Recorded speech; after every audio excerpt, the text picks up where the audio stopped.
Have you ever thought about what would happen if the Federal Aviation Administration, yes, the FAA, needed to reach you and couldn't? If you live outside the US and hold or plan to hold any FAA-issued certificate, this might soon become a serious issue for you.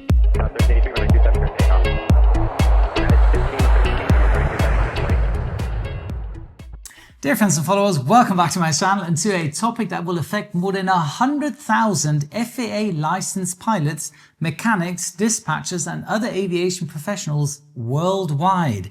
There's a new rule in town added to the Federal Aviation Regulations, specifically to Title 14, Code of Federal Regulations, Part 3, and it introduces a requirement that may come as a surprise. If you have a foreign address on file with the FAA, you'll now need to designate someone called a U.S. Agent for Service.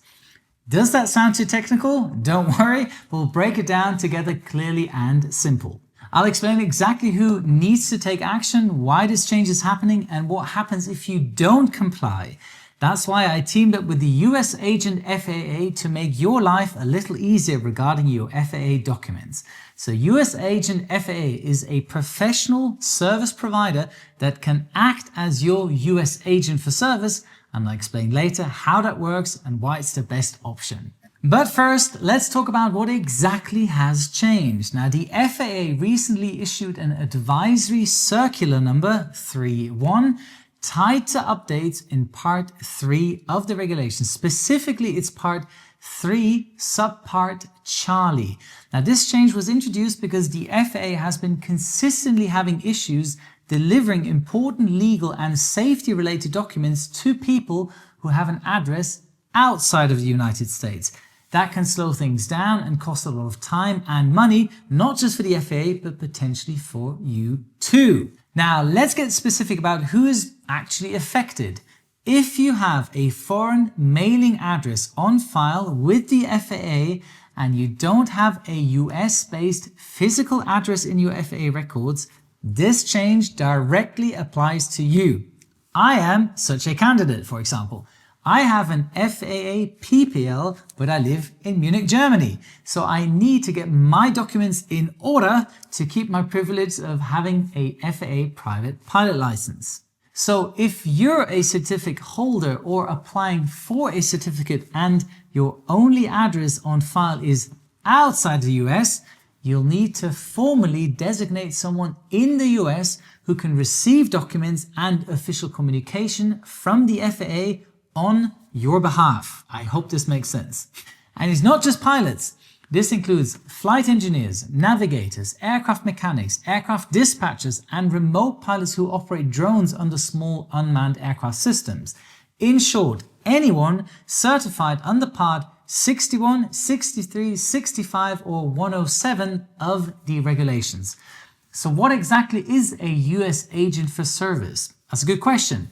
The FAA defines this person as a business or someone who is at least 18 years old and has a physical address in the United States and agrees to accept official FAA documents for you. Now, that person could be a friend, a relative, or a professional service provider. Now, the most important thing is that they have to understand they're responsible for forwarding all FAA communications to you and doing so quickly. This isn't just a casual favor. If they miss something, you might miss something very important. For example, I could ask my dear friends Aaron and Paul to receive my documents and forward them to me. But as they are currently building their own plane, they have other things to worry about, such as running after my documents and ensuring they reach Germany swiftly and safely. So it's your responsibility to officially designate your FAA agent. Only then can they start helping you. And the agent is just a service provider, so it's up to you to make it official. And this is where today's U.S. Agent FAA comes in. They are offering their services to individuals like me or anybody else, to the pilots, to mechanics and dispatchers who need a U.S. Agent for Service due to the regulation change. What makes U.S. Agent FAA stand out is their professional system. If you choose them to act as your agent, They'll receive your FAA mail and deliver it digitally through a secure online platform. Now, this happens within 1 business day. You'll also receive an email notification immediately, so you're never left in the dark. Now, you say, but I need my documents physically in my pilot's bag. No problem. U.S. Agent FAA will take care of that too and send your new documents via express mail to your foreign address. Why is this so important? Because if the FAA contacts you and you don't respond, there can be serious consequences. It's not just a matter of missing a letter. If they can't reach you, they can actually suspend or deny your certificate.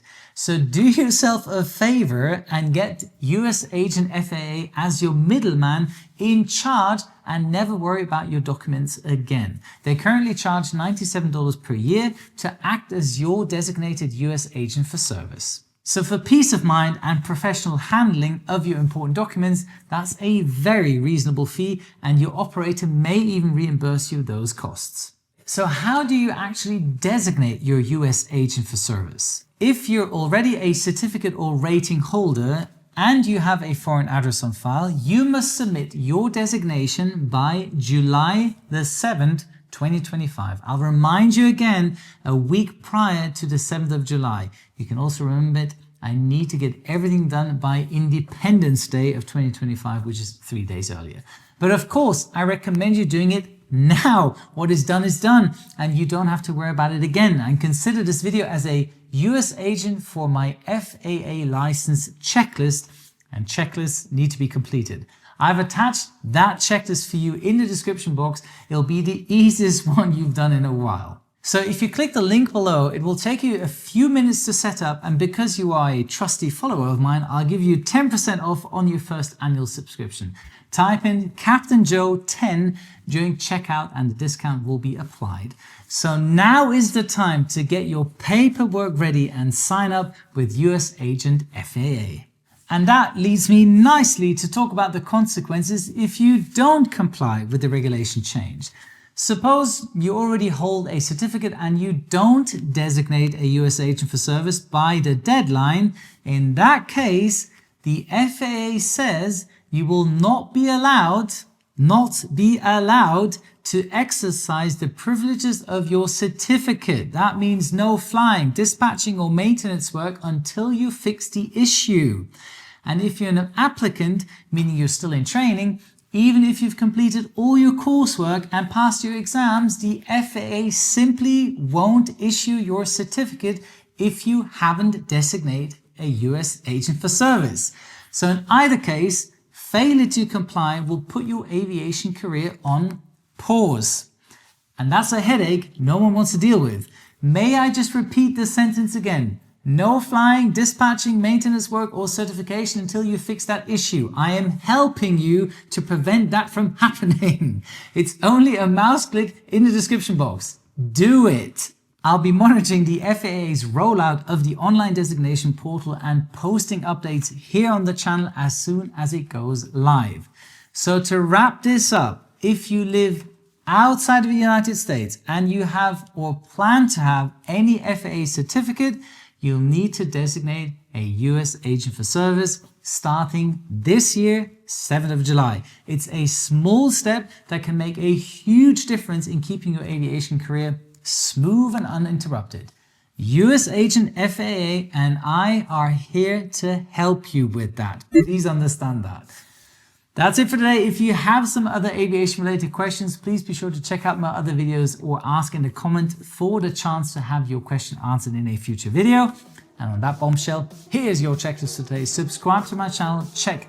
Activate the notification bell, check. Follow my Instagram account, check. Click the link in the description box below to get your U.S. Agent FAA subscription today. And don't forget, a good pilot is always learning. Wishing you all the best. You're Captain Joe.